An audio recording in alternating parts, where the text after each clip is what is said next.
says that the average American will meet 10,000 people in their lifetime. 10,000 people, that's a lot of folks.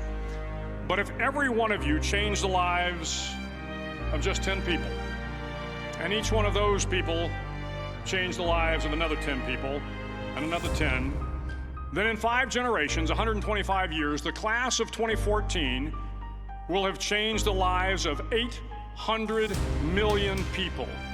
800 million people. Think about it. Over twice the population of the United States. Go one more generation, and you can change the entire population of the world. 8 billion people.